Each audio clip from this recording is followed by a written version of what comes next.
So we'll start in 1 or 2 minutes.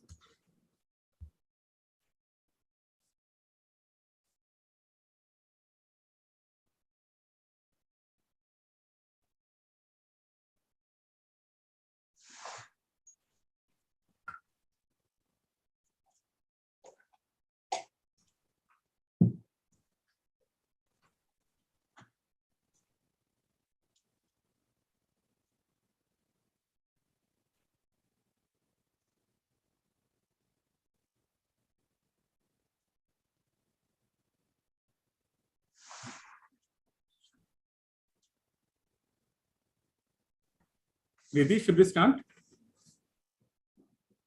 Yes, sir, we can. Yes. Okay. So a warm welcome to everyone. On behalf of the Mishra Center for Financial Markets and the Economy, I'm very pleased to have Dr. John Buffis, who will be talking about the World Bank's commodity markets outlook, and especially on the impact of the Ukraine war on global commodity markets. So John heads the commodity markets unit at the World Bank. He is considered one of the foremost experts on internationally traded commodities. I was fortunate that John also was my former colleague and next door neighbor at the World Bank headquarters in Washington, DC. So today's talk is very topical for those who are interested in the global economic scenario and how it impacts our everyday lives. Before we start, let me just mention a few logistical issues. The participants will be on mute, but you can ask questions on the chat window, and John will take questions at periodic intervals. And if necessary, I can also intervene. So with that, let me hand over the floor to John. Thank you, Sanket, and good evening to everybody from here in Washington. Thank you, Sanket, again for your kind invitation and your kind work, your kind words. In my unit, we produce the commodity markets outlook, which we publish it twice a year in April and October of every year. And in this presentation, I'm gonna focus on the findings that we had in the report that we published on April 26th, just 10 days ago. As Sanket said, this report takes a detailed look at the effects of the war on Ukraine on global commodity markets. Let me begin my presentation by giving you sort of a summary of what are the key findings of the presentation. And of course, as everybody knows, the war in Ukraine has caused the major supply disruptions in many commodity markets. It has also led to historically higher prices for several commodities. But it's also important to highlight the fact that the war added to a broad-based rise in prices that had been underway since the early stages of the pandemic in mid-2020. In terms of forecast, we expect commodity prices to be significantly higher in 2022 compared to 2021, but we also expect them to be higher in the medium term, that is in the next 2 to 3 years. Focusing on oil, we expect a price average for oil for 2022 to be about $100 per barrel, which is more than 40% higher than what it was in 2021. We do expect a moderation in 2023, but again, that will be small compared to the recent history of oil prices. Now, in terms of non-energy prices, we're going to have a smaller increase than the energy prices in the order of 20% for 2022. And as expected, we're going to see the largest increases in commodities where Russia and Ukraine are key exporters. Just to focus on wheat, this is an exception from the non-energy commodities, which is expected to increase by 40% in 2022. Now, there are a huge number of uncertainties about the outlook that I'm going to outline, and most of them relate to the duration of the war, whether any disruptions in commodity flows are going to intensify. We could have more sanctions on Russia. So we also have the China factor, where what we have seen recently in terms of lockdowns certainly is going to have an effect on commodity prices, not only in terms of lower demand, but also in terms of supply disruptions. So we could certainly see commodity prices being higher for much longer. Let me start with a summary of prices and how they moved throughout the past decade. And here I'm showing you the three commodity groupings, which is the way we try to monitor commodity prices. I'm showing you the energy, agriculture, and metal groupings. For your information, energy contains crude oil, natural gas, and coal, but oil dominates this energy group. The metals group consists of 7 commodities, 7 metal commodities. It's what we call the base metals, which is the aluminum, tin, zinc, and copper. And we also included that index iron ore. And then the third grouping, which is agriculture, is I could characterize as a group that has pretty much everything under the sun, whatever comes out of the ground. That includes food commodities such as rice, wheat, soybeans. It includes what we call beverage commodities such as coffee, tea, and cocoa. And it also includes some raw materials such as cotton and natural rubber. And what we see is the high prices that we experienced in the early part of the decade, in the spikes, especially that we experienced in 2000 and 2010 and 2011. And then we sort of see here the gradual decline that took place throughout the early parts of the decade, and the sudden collapse, so to speak, that took place in the energy index, which pretty much reflects the decline, the sharp decline in oil prices that took in 2014. And then we sort of entered a period of stability, so to speak, in commodity prices. We had a huge decline in the early stages of the pandemic, and then the boom started again. And what we see in the shaded area to the right, we see that all commodity groupings have pretty much increased immensely from the early stages of the pandemic, or the minimums that those commodity prices experienced in April of 2020. Today, commodity prices most of them have exceeded the levels that we have experienced back in the early in 2011 and 2012, but a few commodities have also reached historical highs in real terms. I will elaborate on those commodities down the road. Let me now switch to the importance of Russia and Ukraine in global commodity markets, because, as I said earlier, this is a main driving force of the commodity price increase that we have seen in the past quarter. And what we see here is to the left is the importance of those two countries in the energy commodities. And we have Russia here playing a major role in crude oil, coal, and most importantly, natural gas. But also another component, another point that I would like to highlight here, that in terms of natural gas, the region that is affected the most is Europe. And that's why we see the issues of high electricity prices in Europe, because most of the gas, natural gas that goes from Russia to Europe is used to generate electricity. Then when we move to metals and minerals, we also see here the importance of the region of those two countries in this grouping. Iron ore is very important, both from the side of Russia and Ukraine. Then we have two other commodities, palladium and platinum, that are very important commodities for the manufacture of engines for the car industry. In those two commodities, Russia plays a key role. And also here we have added Belarus, a third country, which plays a big role in fertilizer markets. So Russia and Belarus, you can see here that they account for about 25% of global exports of fertilizers. And that's why we also have issues in price volatility and high prices in fertilizers. Lastly, in food commodities, we see that both Russia and Ukraine play a key role in food commodities. Wheat, barley, and maize, we can see that roughly Russia and Ukraine account for 20+% in exports, roughly equally divided between the two countries. And lastly, I would like to emphasize, to highlight something in the edible oils market, the role of Russia energy in those markets. You may have seen reports that, for example, that Ukraine accounts for 2/3 of exports of sunflower oil. But I would like to highlight the fact here that edible oils, one of which is sunflower oil, but they also include soybean oil, palm oil, etc., and other main oils, are highly substitutable commodities. So even though Ukraine and Russia play a big role in one commodity, one edible oil, that is sunflower oil, when we look at all edible oils, they account for about 15 to 20%, depending on the year.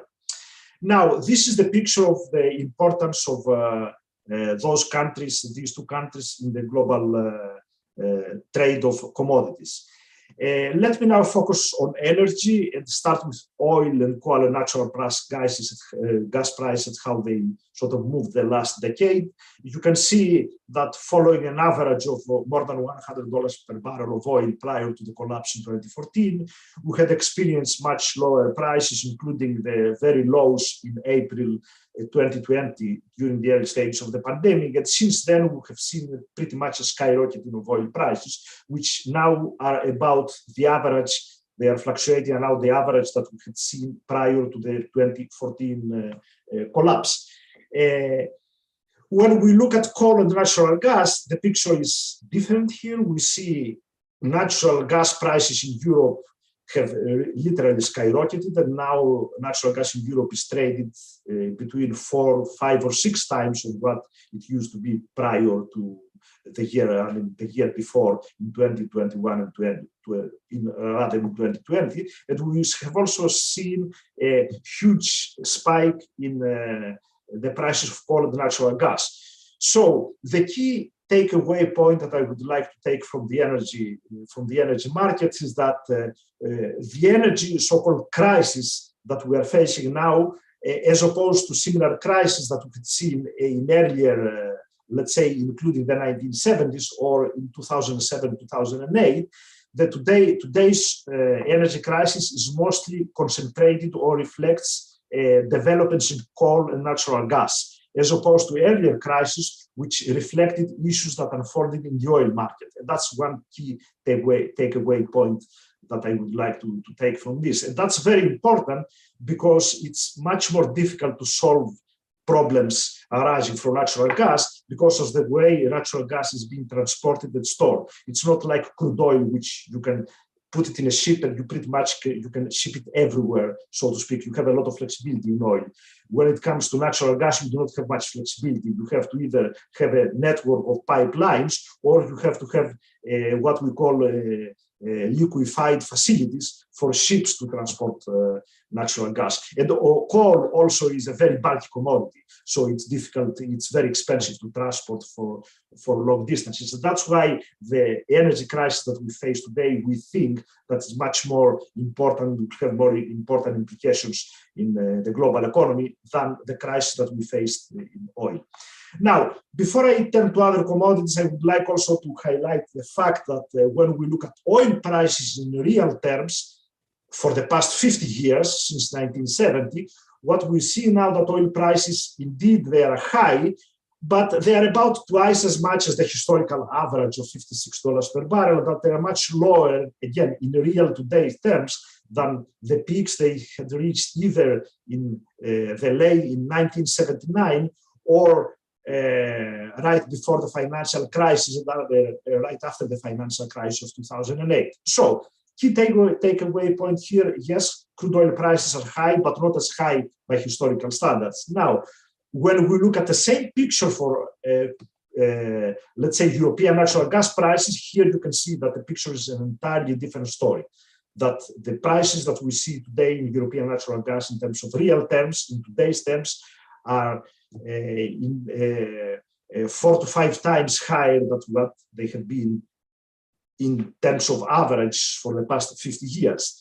Again, a similar picture emerges for coal when we compare today's prices in real terms against the past 50-year period, which again highlights the point I made earlier, that today's energy crisis originates from coal and natural gas. It makes the situation much more complex, much more difficult than the oil crisis which we had experienced in previous crisis. Now, to conclude with the energy sector, we see the reaction of the global supply of, or rather evolution of global oil supply throughout the past 2.5 years, since January of 2020. And in the chart to the left, there's an interesting observation that I would like to highlight. We have separated the producers into three sort of groups. One is the core OPEC group. The other one is the OPEC plus group, which includes countries like Russia, Mexico, etc., but it excludes the other countries. And then we have the rest of the world, which includes countries like Canada, United States, etc. And what's interesting is that in this chart, we are comparing the growth of oil with what was sort of the base case in January 2020. And what we see now is that OPEC pretty much today produces as much oil as it produced back in January 2020, which is the month right before the pandemic. But when we see at the other countries, especially the rest of the world, which includes, as I said, the United States, Canada, and other main non-OPEC plus suppliers, what we see is that there's a gap here that have not returned to the January 2020 levels. So, and again, the takeaway point here is that what we see as the, if we can call it a shortfall in supplies, this shortfall, when we compare it to January 2020, originates mostly from non-OPEC countries and not OPEC countries. That's one takeaway point that I would like to take from this decomposition. And that's also clear to the chart on the right, where I'm showing you the US oil production in millions of barrels per day.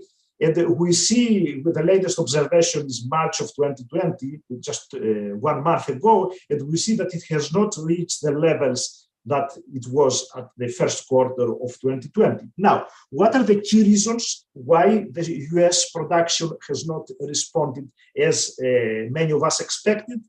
Is that the shale production that was the key driving force behind the growth in US oil production has not responded for two main reasons.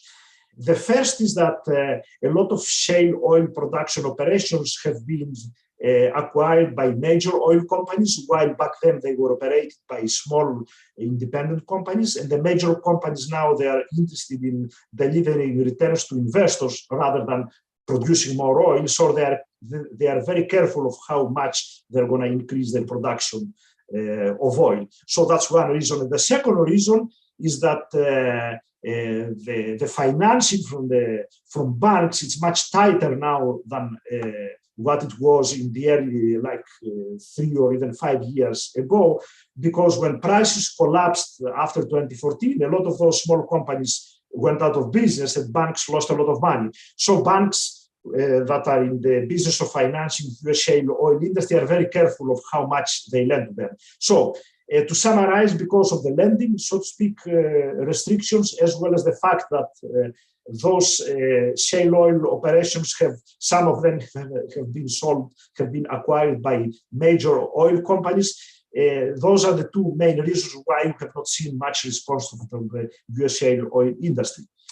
That may change down the road, but will take time. And that explains the gap we see on the chart to the left. Let me now move to the second group of commodities, metal prices. And again, we see a familiar picture here, a huge decline during the pandemic, and then a remarkable recovery after the pandemic.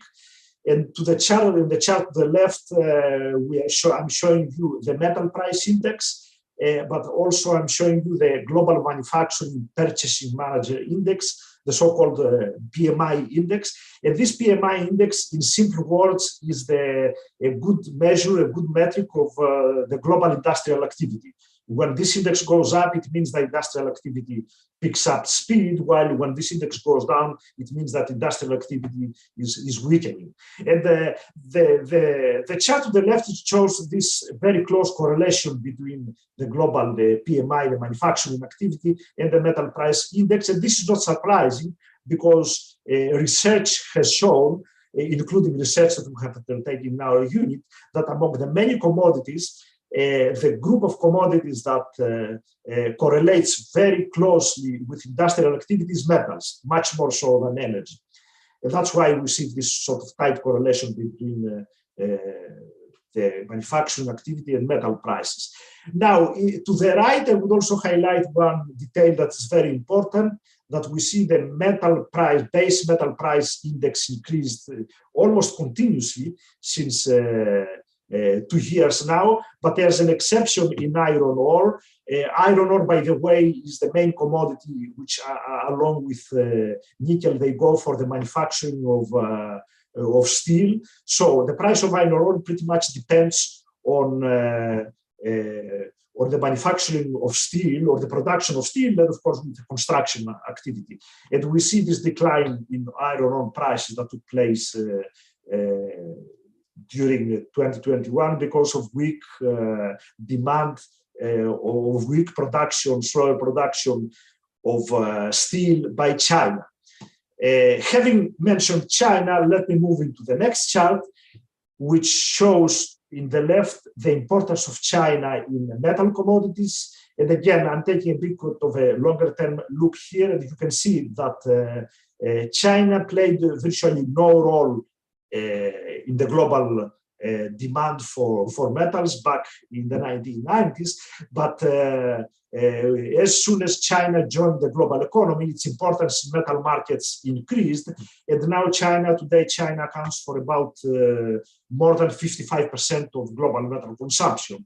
So to summarize this chart, when we're talking about metal price movements and developments in the metal markets, what we really are focusing on is what is going on, what is happening in China, because as you see here, China plays the most important role, and what happens in fact in China in the industrial activity sector of China. So this is to highlight, sort of to summarize the big driver of metal prices. And to the right, again, we have done a similar decomposition as we did in oil, but this is monthly, on a year-to-year monthly demand, monthly changes in consumption of metals year-on-year basis. And again, we separate here into China, which is the red part, the red bar, OECD and other non-OECD countries. And the point that I would like to highlight here, that throughout this sort of more than 2 year period, you can see that China has never reached negative territory in terms of growth of consumption. Throughout the pandemic, metal demand got a negative, a huge hit by OECD and non-OECD countries, excluding China, but China kept very strong demand, was able to keep its demand throughout the pandemic. We do see a moderation, sort of a decline in China's consumption of metals in this chart for the last 2 observations in January and February of 2022. And again, as I said earlier, this may be an early sign of the risks that we may face, that the metals market may face, because if the lockdowns in China are extended, we may see this negative demand by China to be even sort of more negative or worse, so to speak, in the months down the road. So this is the big sort of negative, sort of downside risk in the metals markets coming from China. Let me move now to the third group. I'm sorry, there is a question on the chat window. Oh, okay. The question is that given the rising commodity prices, what are the various mechanisms being adopted by the World Bank to mitigate their impact? What steps do you advise the countries to take themselves? Okay, let me summarize this. This is a very good question that I was going to elaborate at the end of the presentation, but let me also elaborate now. That's probably a good point since I got into the agricultural prices discussion. Certainly, it's the policy measures that should countries undertake, but what we have seen in earlier crises and including crises is that countries tend, for good reasons, to to subsidize. You have, for example, even not only developing countries, but developed countries like in Europe, you have high prices, so governments tend to subsidize, let's say, energy. And that's an understandable step in the short term, but in the longer term, we kind of advise again against subsidies, which again, as a short term is a nice measure, but the longer term we advise whatever spending that comes from the government should go to either direct income support schemes, to other help for the consumers. And we would like to see the markets, the energy markets or the metals markets or the agricultural markets to receive the sort of clean or clear signals for the market. So we do not like to distort prices, but we like to, through trade measures and subsidies, but we like to give other measures and other supports. Now, there's another issue that we have seen taking place extensively recently, but less so than it took place in the spikes of 2008 and 2009, is that governments engaged in export restrictions. And that's, again, it's a measure that we could see as we could understand as an immediate reaction. You have a crisis, no more imports of, let's say, a food commodity comes into the country. So the immediate reaction for the policy makers just to shut off, so to speak, the trade, external trade. That's we can understand that. We can see this immediate reaction. The problem with this is that when one country initiates that, all other countries are going to initiate that. So at the end of the day, you end up being in the same situation where you were before the crisis, but now you also have trade restrictions that do not allow the commodity to go to where it's supposed to go. So export restrictions, we advise again against it very strongly because they can create a lot of problems. So to summarize, we would like as advice to see less direct price intervention and more intervention through income side, and other social measures, and probably would like not to see trade interventions. Now, this is easier said than done because we have the other issue that the global economy of the world is facing now. A lot of countries are engaging in debt, not engaging in debt, they have high levels of debt. And of course, when you are trying to finance to support the population, let's say through a direct income support, the money is going to come either from taxation, which is a difficult time to raise taxes throughout crisis, or through external lending. External lending may cause debt to increase, to cause debt issues down the road. But at this point, I would like to highlight the fact that coming from the international institution, the World Bank, one of the key objectives of the World Bank is to engage in lending operations during crisis, and also other international organizations such as the International Monetary Fund, the regional banks. Our job is to engage in lending operations precisely in terms of crisis in order to reduce sort of the negative consequence of the crisis. But again, as I said, this is a very good question. And in terms of, at times of crisis, policymakers do face difficult choices.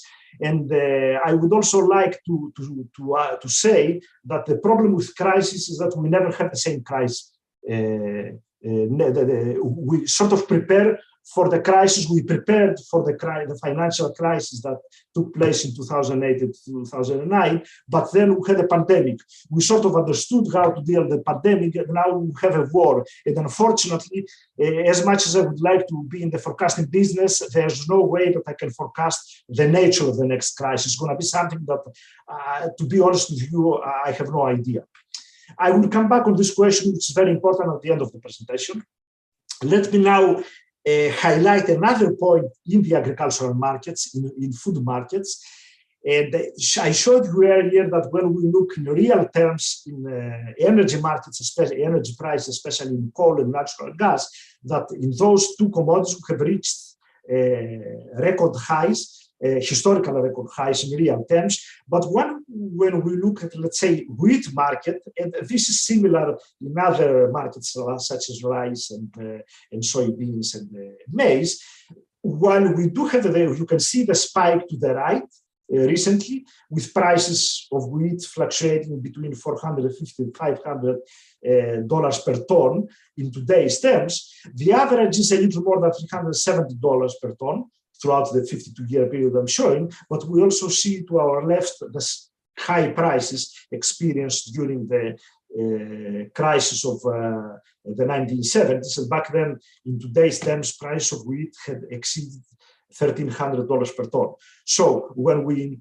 look at all commodities, the major issue is mostly with energy commodities in terms of prices, and less so with other commodities. But this is very important because energy commodities affect agriculture through fuels, fuel use. Energy commodities affect agriculture through electricity for storage, transportation, etc. And they also affect, more importantly, agriculture through fertilizer prices, especially natural gas and coal prices. That's why, as I said earlier, the crisis we're facing now is more complex. It's not just that prices of wheat go up, it's that we may see increases in prices and disruptions simply because of developments that are taking place and that are likely to take place in energy markets.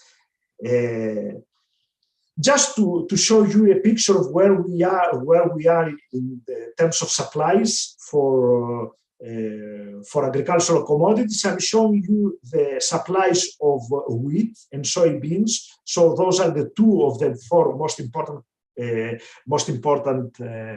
food commodities. The other two are rice and maize.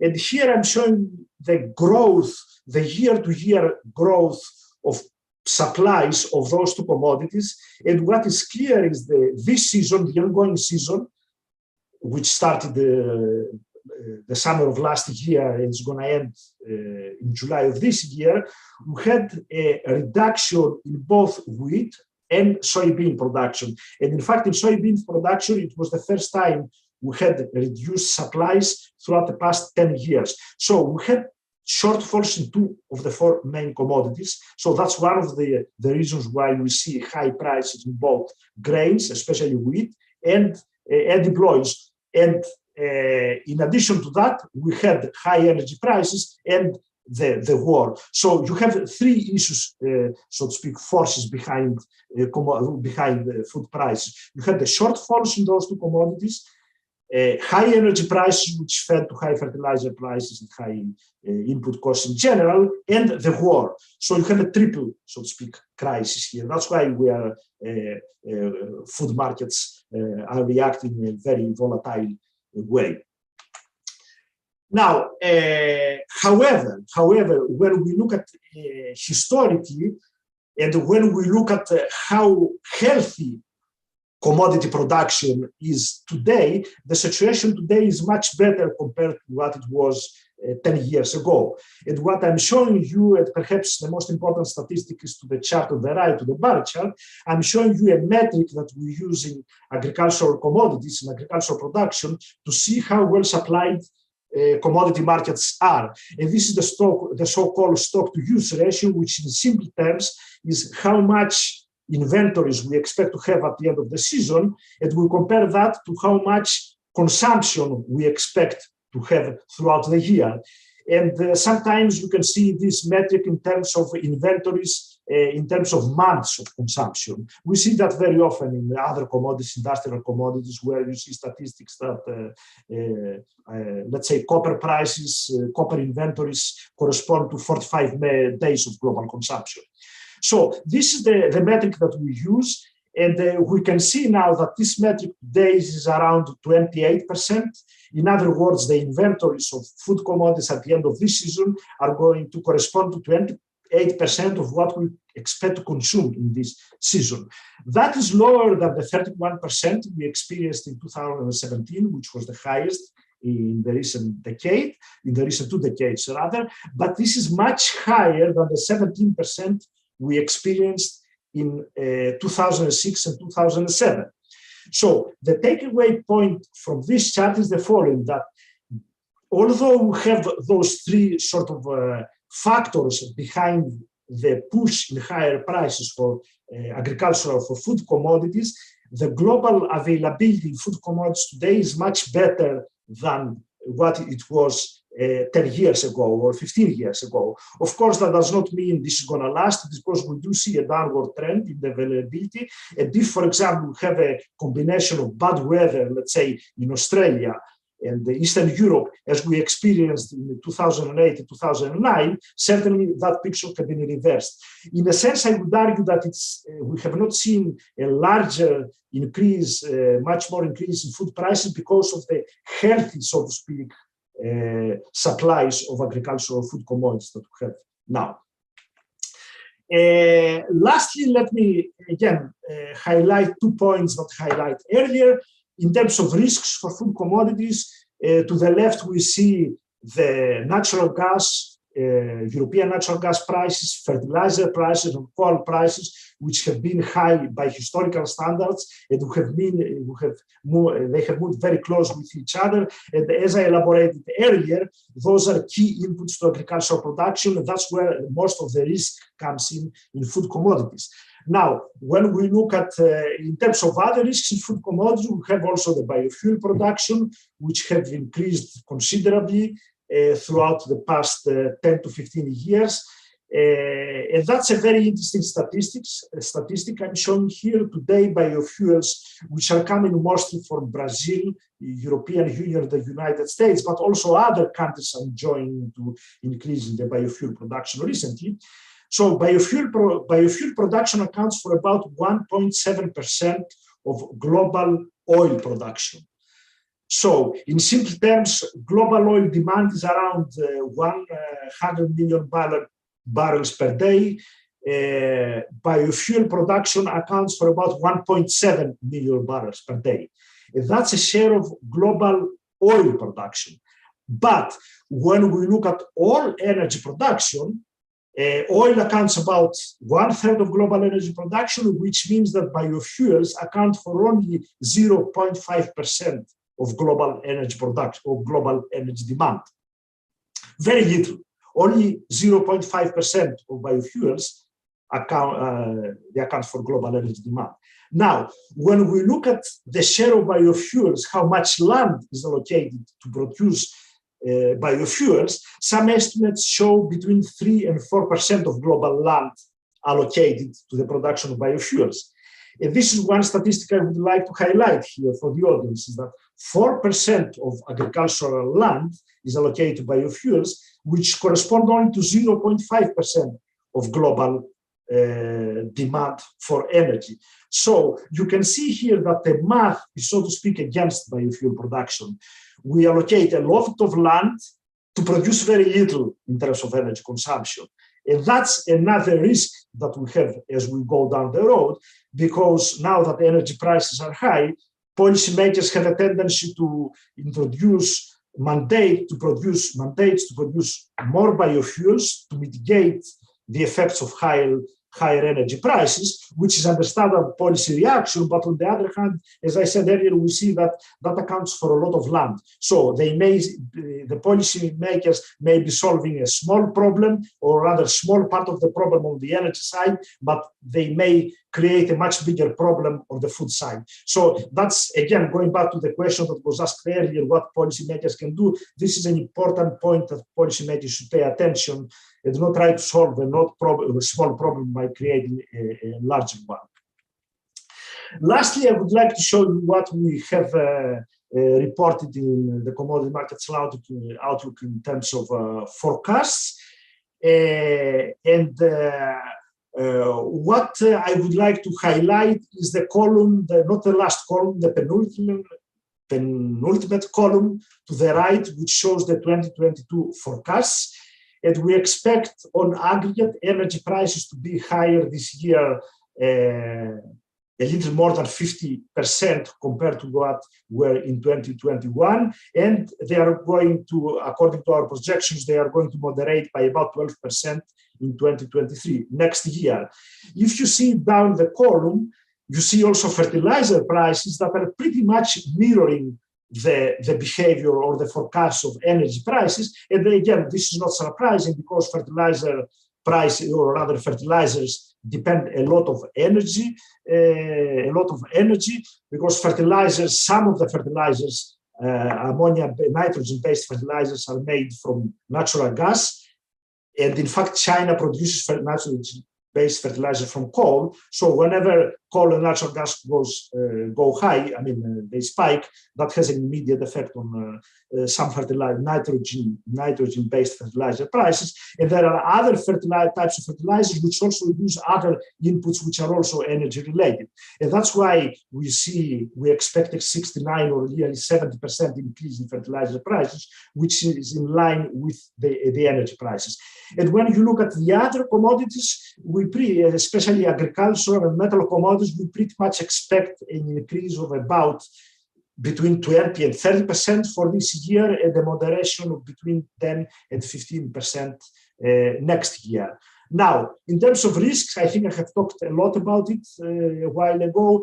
The war in Ukraine is the big risk. We don't know how it's going to unfold, whether it's going to be protracted, whether we're going to have more disruptions, whether we're going to have sanctions or bans of imports of energy. That could play a major role in energy prices, fertilizer prices, and agricultural prices. So that's one sort of big risk. And on metal side, the big risk, as I outlined, emphasized earlier, comes from China, and whether the current lockdowns are going to be extended, and if so, what's going to be the effect both on the demand for industrial commodities by China, but also on the supply chain disruptions. So there would have both effects, a negative effect and a positive effect on prices. Now, before I conclude the presentations, this is my last slide. As we all know, and probably the audience in India knows much better than what we experience here in the United States, the high world prices of agricultural commodities, food commodities, is starting having an impact of domestic commodity price, of domestic food price inflation.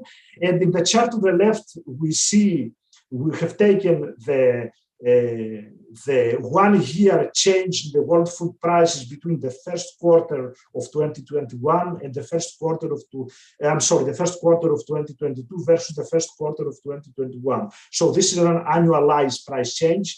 We see that world commodity price during this period have increased about 20%, 18%.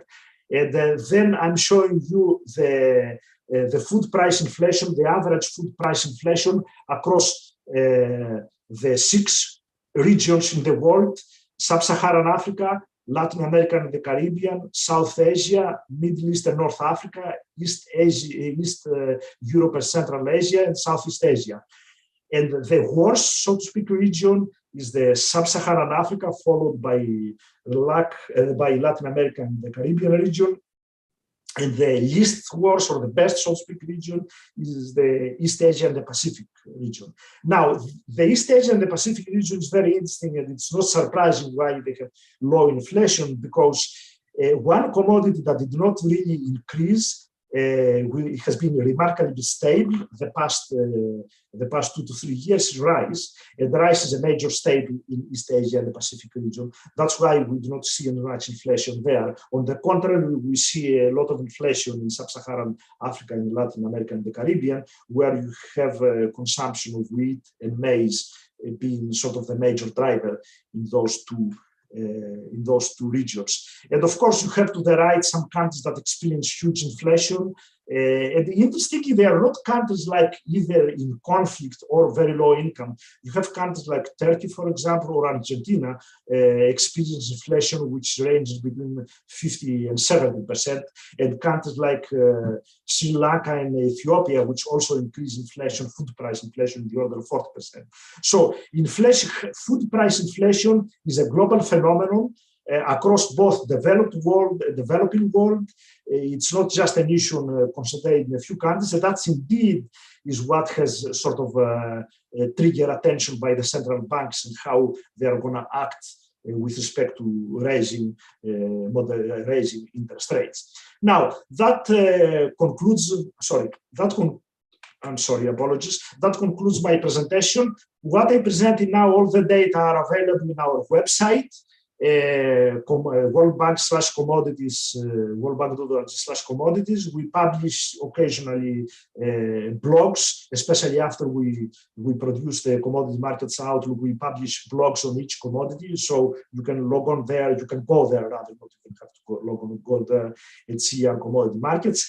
And a last pitch for advertisement is that on May 12, which is next week, we are going to publish the volume which is called Commodity Markets Evolution, Challenges and Policies. This is edited by myself and my colleague who handles energy markets, Peter Megan. And there we're going to have 4 chapters which are going to look, the first chapter is going to look at the evolution of commodity markets over the past century. It's a long chapter of nearly 100 pages long. We look at developments of commodity markets since the early 1900s up to the recent developments in the war in Ukraine, the related developments. We also look at the drivers of commodity demand for energy, agriculture, and metal commodities. And then we're also focusing at some price-specific issues. We look at prices or evolution of prices, how prices respond to industrial production, industrial activity, and the nature of commodity price cycle, as well as we getting a deeper look at the causes and consequences of industrial commodity price shocks, where we look in much more detail in oil and metals. So with that, I would like to end the presentation and revert back to Sanket. And Sanket, I hope that after we release that volume, I will be very glad to have another presentation probably in a month from now to get a deeper look, a detailed look on the developments of commodity markets. Again, thanks very much for the invitation. Thank you very much for the fascinating presentation, John. So, and congratulations on the forthcoming book. So we'll eagerly look forward to it.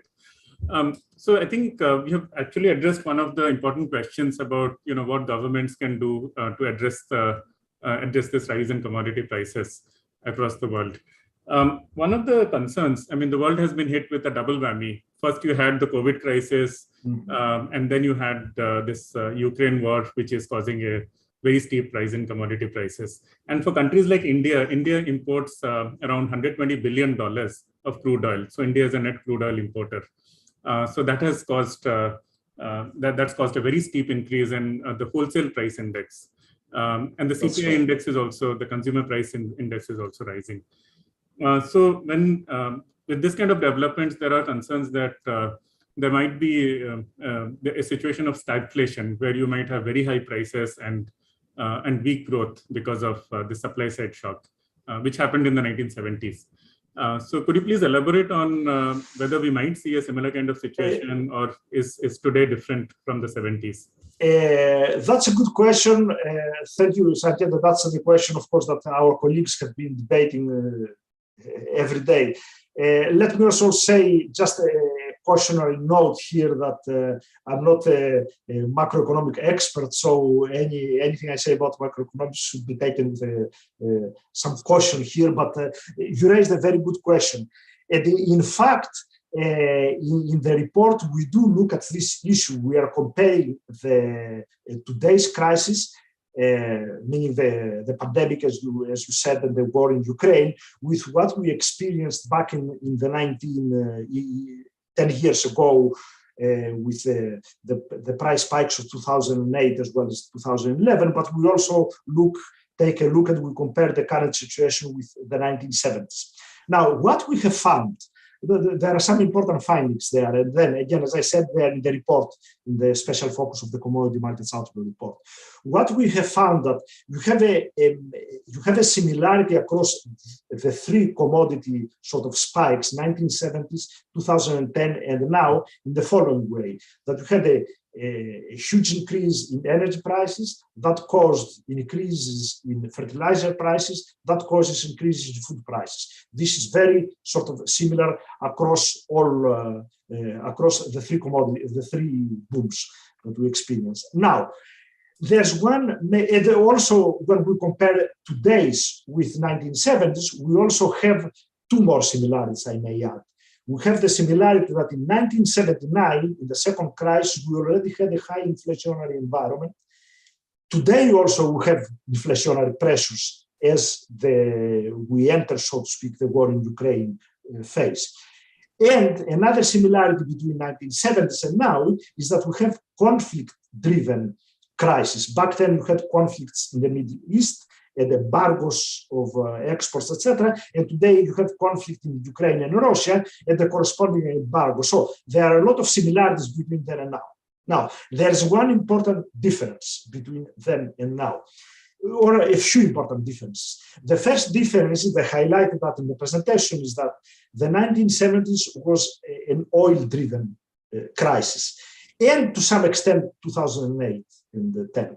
Today, energy crisis is driven by coal and natural gas. That's the first difference, which is good and bad news. And there's also another big difference that I would like to highlight, and that's why I think we are not in the same situation as in 1970. Now, and that's important if you look at what happened prior to 1970. Now, if you look at what happened in oil markets prior to 1970, between 1945, right after the Second World War, and 1972, the price of crude oil was extremely low and highly stable.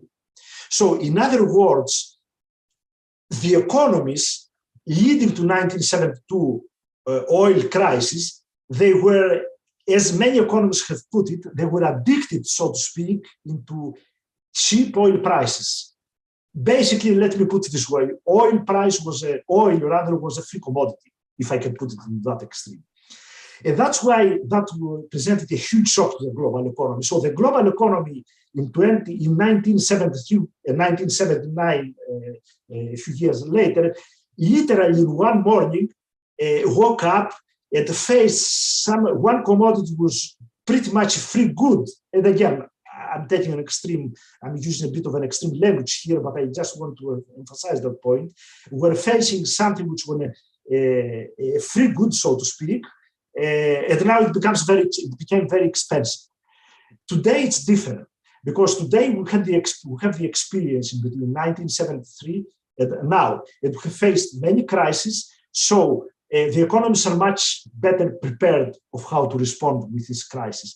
And I think that's the main difference between 1970 and now, at least in my opinion. That's why I don't think that we may see inflationary pressures, but I would not compare, or I would see that the inflationary pressures today will be much less compared to 1970s because of this key difference. The way that oil operated in the global economy prior to 1973.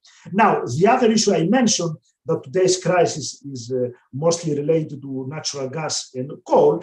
In a sense, that's also good news, because it's good to have a crisis which is diversified, so to speak, not concentrate on one commodity, because then if you solve the problem on one commodity, that means you are going to have some substitutability coming in.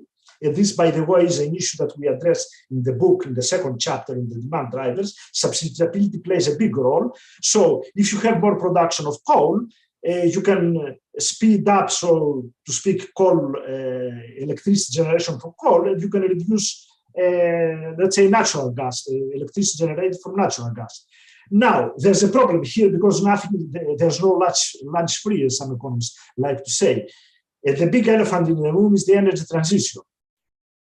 And that's a problem that policymakers are facing now. As I said earlier, with the problems that we're facing with export restrictions, with subsidies, with biofuels, we have another problem facing here, that yes, you can accelerate, sort of bump up, so to speak, electricity generation by using of coal, more coal, but then you have the energy transition on the other hand, or the CO2 emissions that are going to skyrocket.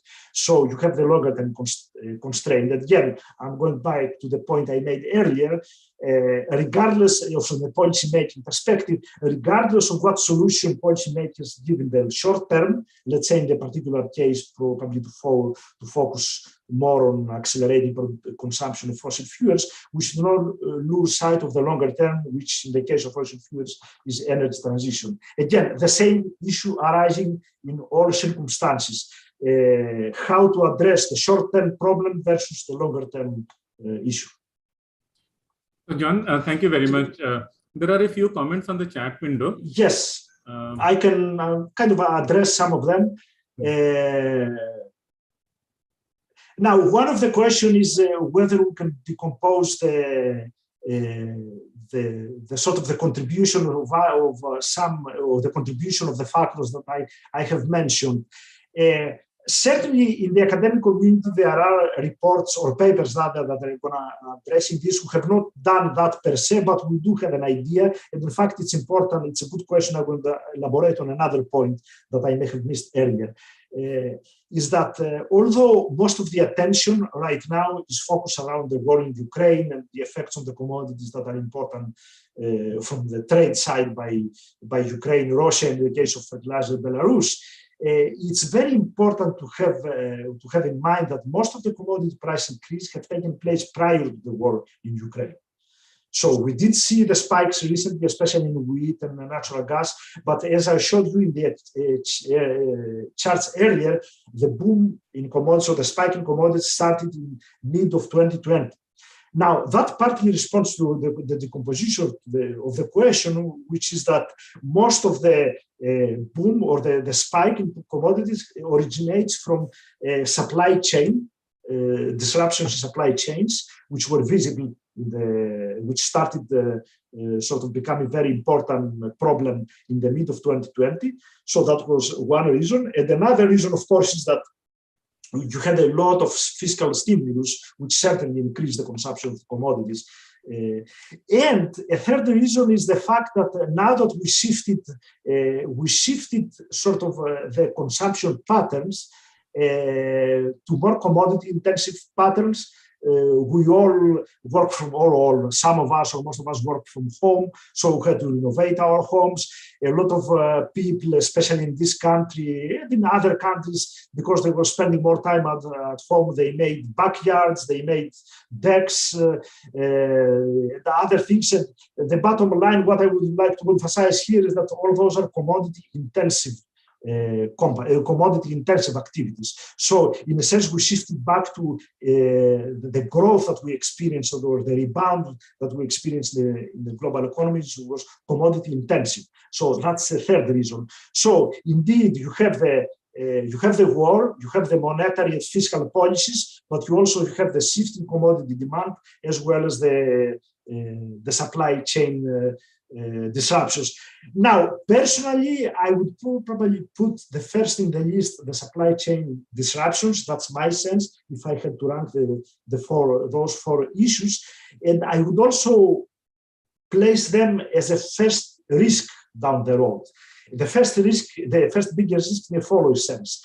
Unfortunately, beyond the short-term effects of the war in Ukraine, we are certainly going to see some retreat, so to speak, from globalization, from global trade. Certainly, countries are going to make sure that the sources of their supply come of countries that they consider are more reliable. They are neighboring countries. They have good relationships.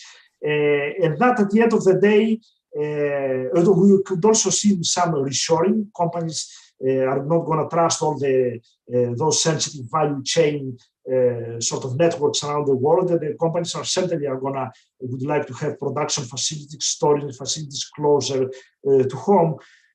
So we're certainly going to see that this, if I call it deglobalization, is going to have an effect on commodity markets, or commodity prices rather. And I'm saying an effect, it's going to make commodity prices more expensive. And I can give you a simple example. We have disruptions in wheat supplies and edible oil supplies from the Black Sea to North Africa. But the reason North Africa is getting its supplies of wheat and edible seeds for Black Sea is because it's very close, the sort of geographical proximity. Now, if we have a sort of a protracted disruption in supplies from the Black Sea, then what's going to happen?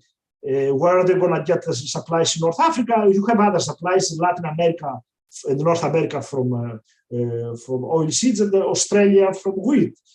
They're going to get their supplies down the road with a key difference. Transporting them from those countries is going to be much more expensive, so it's going to sort of have another sort of upward push to the domestic food price inflation. I'm seeing another question. What are the assumptions of the Russia energy supply that go into the World Bank's into our outlook? When it comes to demand and supply sort of conditions, we typically look at what major international organizations, the assumption made by major international organizations. And in this particular case, in the energy, we follow the assumptions that are being made by the International Energy Agency. Because just to make a footnote point here that we do forecast prices, this is our job, but when it comes to supply and demand conditions and other issues, we tend to rely on other international organizations on their assumptions. So that's, so to speak, the assumptions that go into the energy. Now, yes, in terms of the European oil embargo and the natural gas and the energy embargo to Russian supplies, unfortunately, I know as much as you know. We follow developments every day, we read the news, and again, those are policy decisions that can surprise us, that can go either one way or another way. So there's not much, I guess, I cannot hear. It's just the information that I have is pretty much the information that we have on the likely path of the embargo. Thank you, John, and thank you, Satinder, Piyush, and Vasu for the questions, for the very interesting questions. If there's no other questions, I think we can end the seminar. I just have one small question, John. When we think about this EV transition, this transition to renewables, or this transition to green energy, could that be a silver lining of this high commodity prices, that countries will accelerate that transition? Yeah, good question. I wish we had a bit more time, but I'm going to say a couple of words on this question. Very good question, because it links very well to the energy transition, CO2 emissions, into this bigger picture. And what we are going to see, I think, in the short term, we may see so to speak, less attention being paid to energy transition, etc., in the short term. But in the long term, I'm pretty sure that policymakers are going to address this issue and probably have less reliance on fossil fuels and go back to renewable energy transition, energy sources. Now, when it comes to renewable energy and electric vehicles, there's one key issue that we like to pay attention. There, you have a shift. The more you have renewable energy, the more you have electric vehicles, you basically have a shift from fossil fuels, less consumption rather of fossil fuels, and more consumption of metals. Because batteries, solar panels, other renewable energy, etc., they are very metal intensive. Both main metals, base metals such as copper and aluminum, and some rare earth metals. So what we are going to see in the long term is going to see probably demand for metals going up, basically a replacement of demand of fossil fuels by demand of metals. And that, again, brings us another dimension that I answered earlier, I sort of elaborated earlier, that you solve one problem, you have less reliance on fossil fuels, you have less reliance on what we call unreliable suppliers, you solve that problem, but then you have the other problem in metals, where you have to rely on a few countries, and in fact, that's one point we elaborate in the book in chapter 4, where we look at the consequence of industrial commodity price shocks. What we have found there that metals production is much more concentrated than energy supplies. So you solve the energy supply problem in terms of geopolitical issues, but you have to face a larger problem in metal consumption. So unfortunately, again, I go back to the thing that I have been repeating throughout the presentation. You solve one problem, you create another, and that's the big policy message here, that any solution or any policy change or policy measure that is undertaken by policy makers and governments should have two components: how to or it does have two components, how to address the short-term solution or to the short-term problem rather, but making sure that we not create a long-term issue. And let me conclude on that one count. Back in the 1970s, in the attempt to reduce the reliance on crude oil supplies, because a lot of crude oil back then was used for electricity generation, the International Energy Agency, the OECD countries, pushed for increased electricity generation from coal.